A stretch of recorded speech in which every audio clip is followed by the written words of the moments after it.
You pull up and it's this beautiful, beautiful house, and it's overlooking this beautiful fjord. Maybe that's where she works. She works at Brandy Melville, and that's exactly what you want. Hey guys, one of the most overlooked parts about starting to learn the piano is the physical space that your piano is in. Whether you have a small corner of your bedroom or you have an entire room in your huge multi-million-dollar mansion to house your piano, today we're going to be reviewing some of the best and some of the more questionable piano rooms on the internet. And you'll discover how you can build your own piano sanctuary in your own home. So I've been going down a Pinterest rabbit hole and I have a lot of thoughts. Let's look at the smaller spaces first. Okay, so first up is this cute little setup. I really like how much natural light this room is getting. I also like that the piano bench has a cover on it so your butt doesn't get as sore when you're sitting there, because that's something to think about when you're building your own little music space, is that you're going to be sitting there for a really long time. And so having a super uncomfortable seat that physically hurts you might not be the way to go. Having some sort of cushion on top of the piano bench, or even if you use a chair, that can really help you be more comfortable as you play. Something that my mom did when I was little is she used to get dog beds, which just sounds really random, but she would go to HomeGoods and she got like a couple of them when I was growing up and just changed them out as they kind of wore out a little bit. But you go to HomeGoods and then you can get one of those flat tufted dog beds. And so it doesn't really look like a dog bed. It more just looks like a flat pillow, and put that on top of your piano bench and that works really well. But some other things I like specifically in this example is I like the natural light, but I would worry that the light would get in your eyes while you're playing. We'll look in some later examples, but I really like to have, if you're lucky enough to have a window in the space you're in, having the piano at an angle to the window works a little bit better so you don't get the light in your eyes. But yeah, honestly, this is a good setup. I also like that this person has a lamp. And so when there's no sunlight, they can use that lamp to shine a light on their music. Okay, let's go to this next one. I think this one is so fun. It looks like it's in a bedroom. I like all of her inspirational music stuff on the wall. It looks like there's like different artists that she likes. That's so fun. And I think that's such a good way to inspire yourself as you're learning, is to put up some artwork above your piano and just get some inspo as you're learning. I really like this Casio keyboard that she has. It's kind of like a Clavinova, which is what I have, which is a mix between a digital keyboard, like in the first example, and a traditional, like bigger grand piano or an upright piano.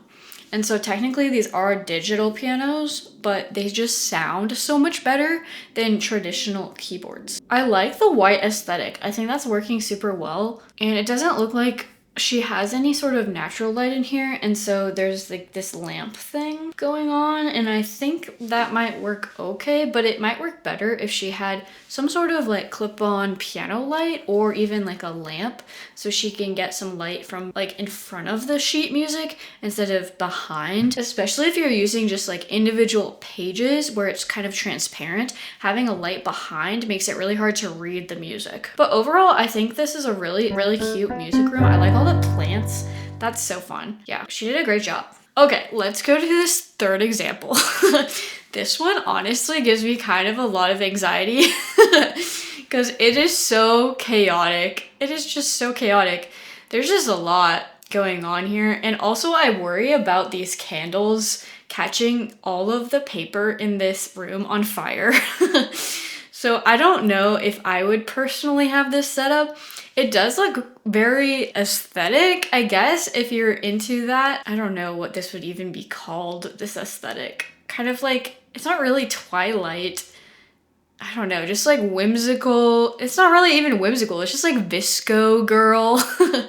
Like I imagine this girl, she goes to coffee shops on the weekend. She maybe shops at Hot Topic or something like that.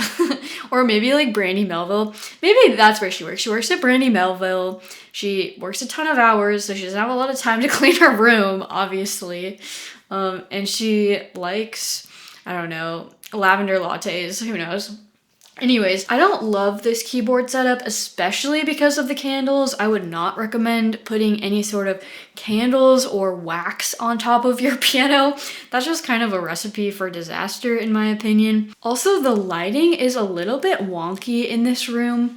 There's not great lighting specifically shining onto the sheet music, and so if I was actually playing this, I think I'd have a hard time seeing the music in front of me. But I do like the string lights she has up, and like the last example, she has some posters up of like Fiona Apple, and so that's great that she has, and like Stand By Me, and David Bowie even too. And so that's great to have like some musical inspiration above your piano, but this is just a little bit too messy for me.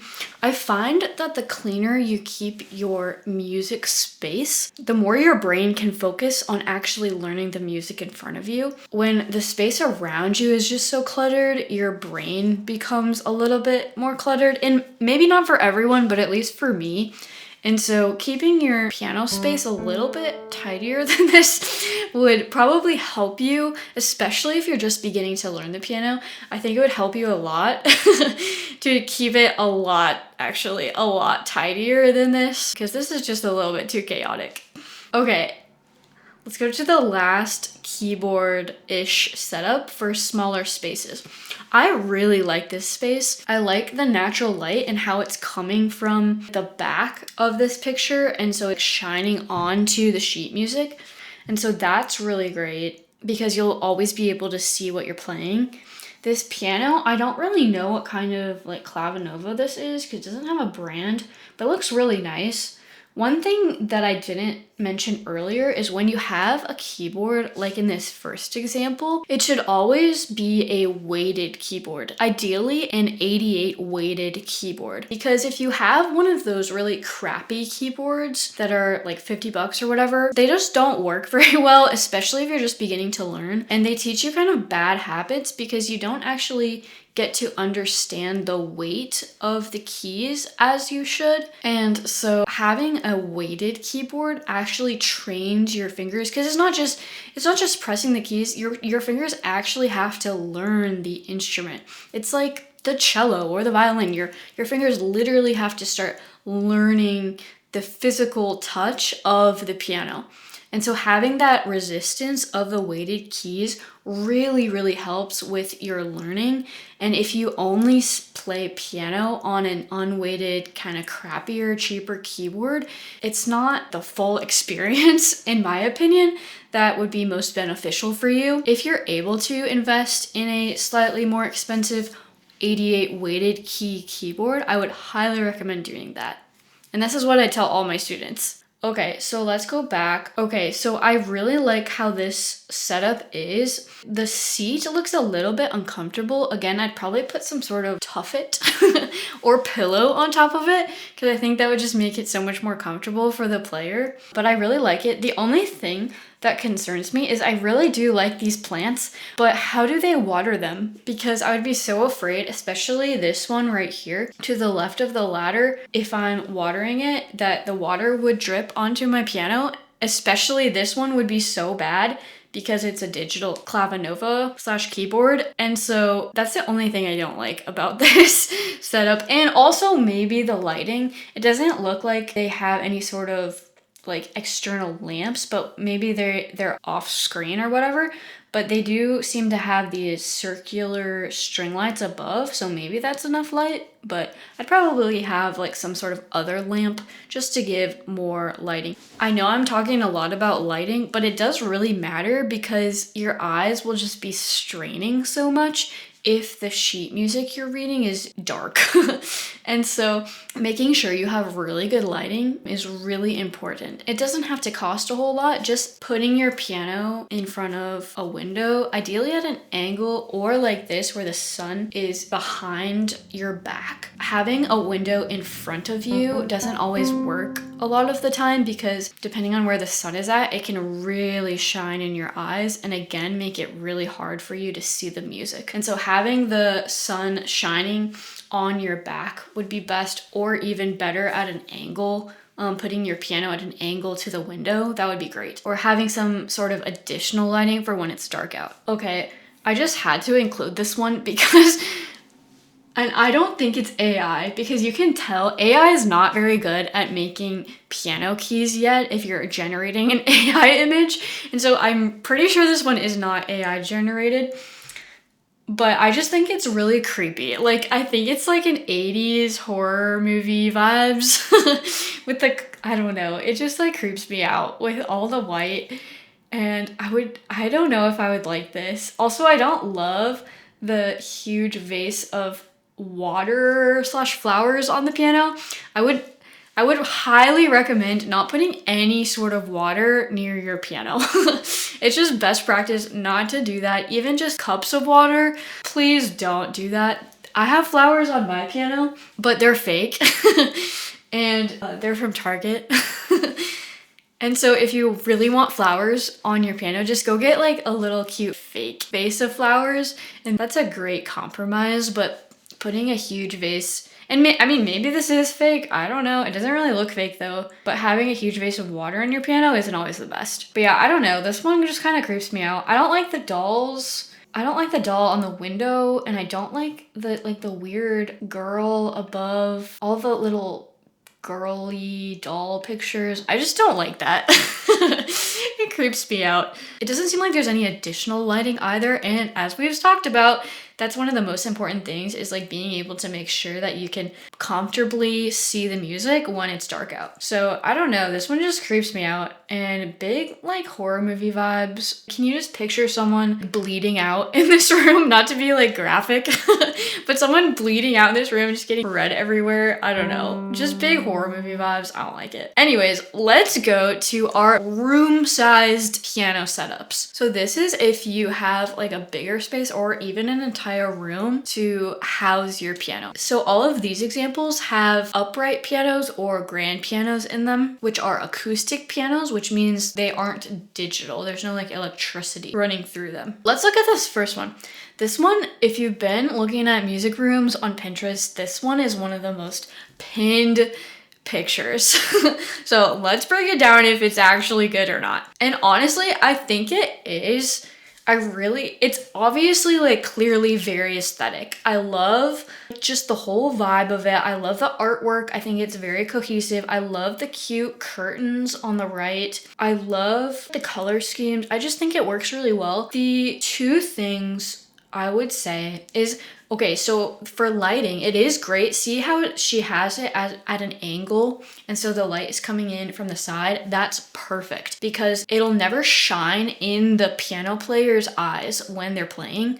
And so if you are able to do this, I would highly recommend doing that at an angle, or again, like I said earlier, the sun shining at your back. The one thing I don't love about this setup is probably the bench, honestly. And it does look really comfortable, but it doesn't look as stiff as I'd like it to be. And it seems like you would kind of sink down into it. And so over time, I don't think this would be great for your posture. One of the reasons piano benches are so hard and why that's a good thing is because it helps our posture as we sit at the piano to remain correct and our spine aligning correctly so that we can play. This one looks a little bit too cushy for my preference, and it does look comfortable, but I think over time it would cause maybe not back issues, but like definitely some posture issues. If you're constantly sinking back into it, I would have to sit on it to really see. But if you're considering some sort of bench like this, I might steer you away from that because I think it is a little bit too cushy. But again, it's personal preference. If you feel like that's working best for you, go for it. I'm just saying I think it might hurt your posture over time. But also, I'm not a doctor, so take my opinion with a grain of salt. Okay, let's look at this next one. I love this one. I just love the artwork. This is another one that's pinned constantly if you've ever looked at music rooms on Pinterest. This one is just so cool. I love the cohesion of all the mirrors and the pretty picture, and it looks like, which I don't love, it looks like the candelabra might be real and not fake. which I don't recommend, because if that candle tips over, then your beautiful piano could burn. So I don't love that. The window lighting setup is pretty decent. I mean, if you're staring at the music, you probably won't have a lot of light in your eyes because it is off center. But if you have like a really strong light beam, that could be a problem, but overall I think it looks really, really beautiful. I would again add some sort of piano light and clip that on or put that on the top of my piano just to give some extra support when I'm looking at the music. I like this piano bench as well. This is a very old style of piano bench. It's really cute. Again, I think it might be kind of uncomfortable. And I mean, that's the hard thing with piano benches. It's a very fine line between being way too cushy and so bad that it affects your posture, and then hard so it hurts your butt when you're sitting there for a long time. And so, I don't know, you're just gonna have to experiment with whatever bench or chair that you have. Personally, I would recommend leaning more towards getting a bench instead of a chair, because with a chair, I find my students tend to sit back in the chair, especially if there's going to be kids learning the piano. With this setup, I'd recommend having a bench so it forces the person to maintain that correct posture instead of always leaning back. All in all, I think this piano setup is just really beautiful and I would love this in my house. It's so pretty. Okay, I just wanted to include this next one because I just think it's so cute. And it proves my point that you can add a little bit of comfort to your piano bench and it can still be super cute. She added this little quilt here and I just think that's so good. I don't love the vase of flowers on the top. It does look real, so I don't love the water on the top. And again, she has a candle. I don't know why all these people put candles on their piano. I would never. Please don't do this, but you can if you want, but I would not recommend doing that. But it does look really aesthetic and really cute. And I like these little, it looks like thrifted finds maybe that she found. It's so cute. Yeah, I really like it. And this piano looks in really good shape. It looks a little bit older, but it's still really cute. And I mean, in this picture, they look kind of young. So I wonder if they inherited this piano. If you're going to inherit a piano, make sure you watch my previous video on the 3 things you need to start learning piano, because I break down all of the things to consider when you're looking at buying a piano or even inheriting a piano, because inheriting a piano doesn't always make sense, especially if the piano is in really bad condition. So check that video out. I don't want to go into it too much here, but a free piano isn't always a free piano. Yes.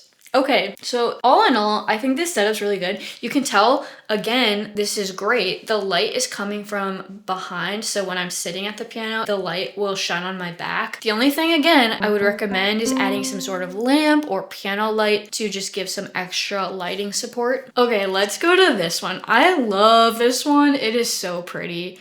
Like literally just dream setup right here. But again, she has candles on it.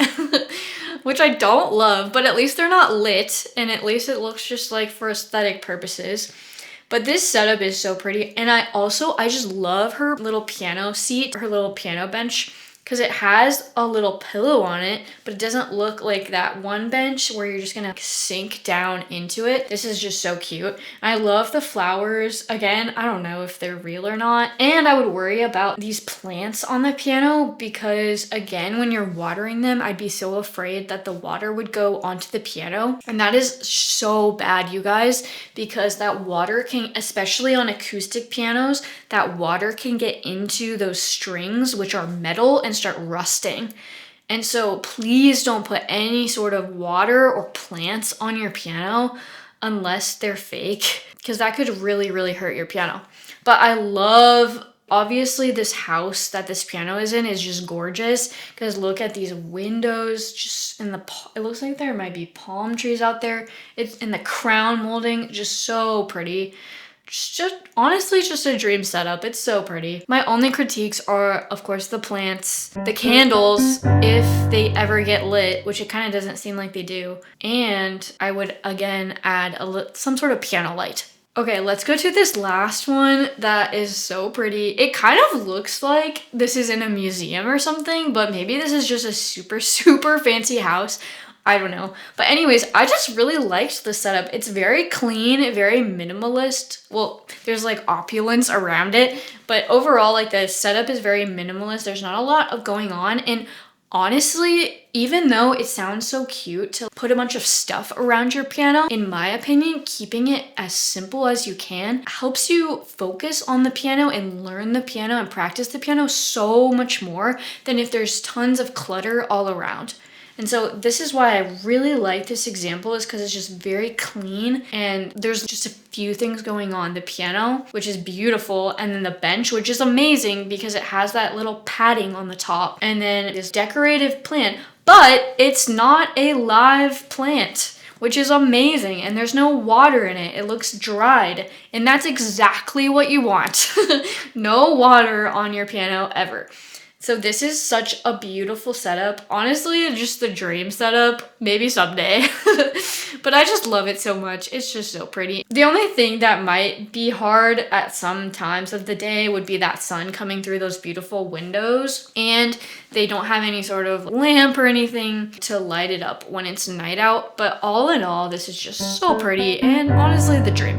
Okay, just to close out the video, I'm gonna show you just 2 more music rooms that I'm obsessed with. This first one is in Versailles, the Palace of Versailles, where Marie Antoinette lived. And it's just so beautiful, but it's honestly so impractical. This is a pianoforte, which is kind of the precursor to the modern piano. They developed the modern piano to be able to fill up concert halls because the pianoforte is a little bit quieter than a traditional piano. But anyways, I don't think this setup is great. It looks very dark in here, and I would get so distracted if all of that stuff, and it looks like there's mirrors too, was in front of me.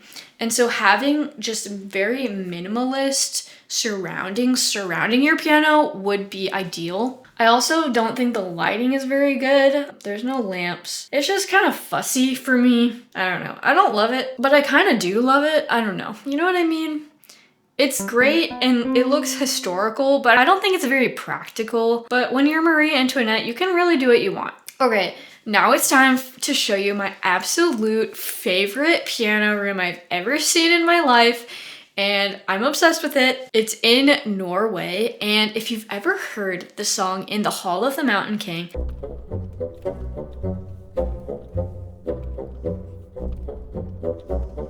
that was composed by a composer named Edvard Grieg. If you go to Norway, he has his composer's cottage in Norway, and you can go to it, and it's a museum now. Grieg is probably considered the most famous composer out of Norway, I would say. And I even put a little section about him in the Wild Pianist book if you want to check it out. But I just love this so much. So basically, you pull up, and it's this beautiful, beautiful house up on this hill. And it's overlooking this beautiful fjord, the most beautiful scene you've ever seen.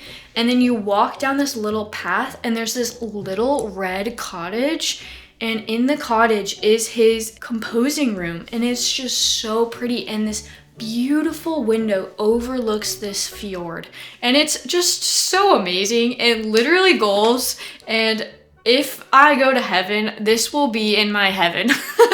I just love it so much. And like, let's just break it down why it's so good. It's very minimalist. Like, that Scandinavian minimalism is on full display here. There's not a lot going on in this room. There's just this comfy couch you can sit when you're thinking about your ideas. Just this beautiful desk overlooking the fjord to write down your ideas as well. And then the piano setup is just perfect. He does have a little like thing on the back of his chair. Who knows if this was the original chair though? Again, this is a museum now, but maybe it was. I don't know. It almost looks like there's a book on top of the chair. Yeah, it totally is a book. I don't know why that is, but this is just such a good setup. I love how, again, I wonder if he was thinking about the lighting setup when he was building this cottage. the window is hitting the piano from the side, and so the light is perfect on those keys. So good. He also has this little candle thing, which of course he had to because they have electricity. So I forgive him. And that's so cute. And then he has his little metronome set up. And a metronome, if you don't know, keeps the beat while you learn the music. You can get these vintage looking metronomes, which are super cute, or you can just get a metronome app on your phone. But if you're starting to learn the piano, I'd recommend getting one of those so that you can make sure that you're not going too slow or too fast when you play. But anyways, I just love this little cabin, and the little lace curtain above, that is just so cute. I just love it. I loved visiting this place. It was just so magical, and the fjord is just like incredible. So if you ever get the chance to go here, I would highly, highly recommend it. It's so cool. And then in the house, he also had a piano, and then the museum built this beautiful concert hall. It's not very big, but like a beautiful concert space where you can go see little piano recitals. Not little, like usually the people that play are professional concert pianists, but you can go see these beautiful concerts in this beautiful little piano venue overlooking this fjord. It's just so good. Anyways, guys, I hope you like this video. If you're wanting to learn the piano, my book, The Wild Pianist, helps you learn as a complete beginner. There's 70 piano lessons inside, so you don't need an expensive in-person teacher to start learning. And I'll put that link in the description. Also, I'll put a link to the free guide that teaches you exactly what you need to start learning the piano. Thanks so much for watching, guys, and see you next time.